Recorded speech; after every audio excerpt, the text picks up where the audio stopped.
Hyper conjugation mainly প্রথমে জানতে হবে যে কোন কোন কম্পাউন্ডের ক্ষেত্রে হয়। হাইপার কনজুগেশন কিন্তু 3 রকম সিস্টেমের ক্ষেত্রে হয়, একটা কার্বোক্যাটায়ন, একটা ফ্রি রেডিক্যাল, একটা অ্যালকিন। কিন্তু স্ট্রাকচারগুলো আপনারা এখান থেকে দেখে নিতে পারবেন। এরপর বলা হচ্ছে যে সমস্ত কার্বোক্যাটায়ন, সমস্ত ফ্রি রেডিক্যাল এবং সমস্ত অ্যালকিনের ক্ষেত্রেই কি সম্ভব। এখানে যদি আমি একটা কোশ্চেন মার্ক লাগাই তাহলে বলবো যে না, তাদের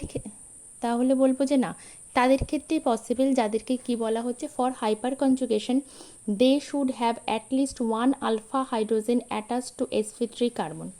অর্থাৎ আমি একটু ব্যাখ্যা করে বলছি, যদি এটা একটা সিস্টেম নিই, এটা যদি আমার ফাংশনাল গ্রুপ হয় কিংবা এটা অ্যাক্টিভ সেন্টার যদি আমি ধরি, ফাংশনাল গ্রুপ অথবা অ্যাক্টিভ সেন্টার ধরি, তার সঙ্গে যে কার্বনটা যুক্ত থাকে তাকে কিন্তু আমি আলফা কার্বন বলতে পারি, তারপরেরটাকে বিটা। এরকমভাবে আরও যদি কার্বন ব্রাঞ্চিংয়ে থাকতো সেক্ষেত্রে গামা ডেল্টা করে এরকম পরপর করে যাবে। তাহলে এই কার্বনের সঙ্গে যুক্ত হাইড্রোজেনগুলো কিন্তু হয়ে যাবে আলফা হাইড্রোজেন, এবং এর সঙ্গে যুক্ত সমস্ত হাইড্রোজেনগুলোই কিন্তু হয়ে যাবে সব বিটা হাইড্রোজেন। অর্থাৎ আমার এখানে যেটা বলা হয়েছে সেটার মানেই হচ্ছে যেরকম ফাংশনাল গ্রুপ বা অ্যাক্টিভ সেন্টারের সঙ্গে যুক্ত কার্বনে অবশ্যই অ্যাটলিস্ট একটা আলফা হাইড্রোজেন কিন্তু থাকতে হবে।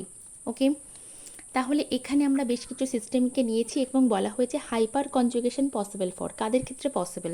অবশ্যই অ্যালডিহাইড সিস্টেমের ক্ষেত্রে পসিবল নয়, অ্যালকোহলের ক্ষেত্রে পসিবল নয়, কিন্তু অ্যালকিনের ক্ষেত্রে কিন্তু পসিবল। কার্বোক্যাটায়ন রয়েছে সুতরাং এখানেও কিন্তু পসিবল।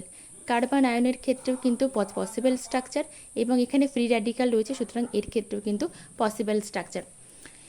আর একটা কথাই শুধু মনে রাখলে আমাদের হাইপার কনজুগেশন অলমোস্ট সেটা হচ্ছে more the number of alpha hydrogen more stability. যত বেশি পরিমাণ আলফা হাইড্রোজেন থাকবে তত বেশি সেই সিস্টেমটা কিন্তু স্টেবল হবে। এটা আমি কয়েকটা এক্সাম্পল দেবো একটু। একদম এই যে প্রথম আমরা 3টে কম্পাউন্ডকে নিয়েছি যেখানে আমাদের কিন্তু হাইপার কনজুগেশনের রেসপেক্টে আমি এটাকে বিচার করব, যদিও এটা প্লাস আই এর রেসপেক্টেও বিচার করা যায় এবং কিন্তু হাইপার কনজুগেশনের রেসপেক্টে বিচার করা যায়।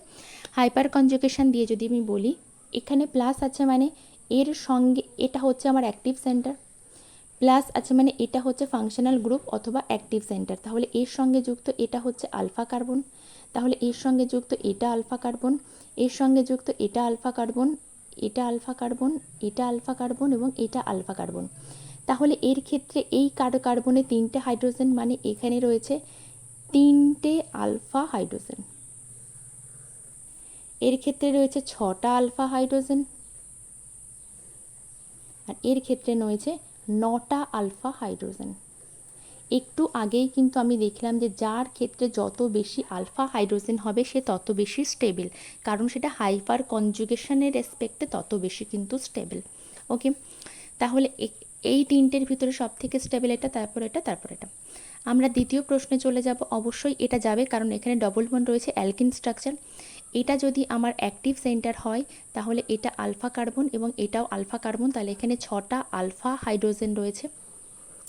আর এটা যদি অ্যাক্টিভ সেন্টার হয় তাহলে অবশ্যই এখানে এটা একটা আলফা কার্বন, এটা একটা আলফা কার্বন, এটা একটা আলফা কার্বন, 3 তিরিকে 9, তাহলে এখানে 9টা আলফা হাইড্রোজেন রয়েছে।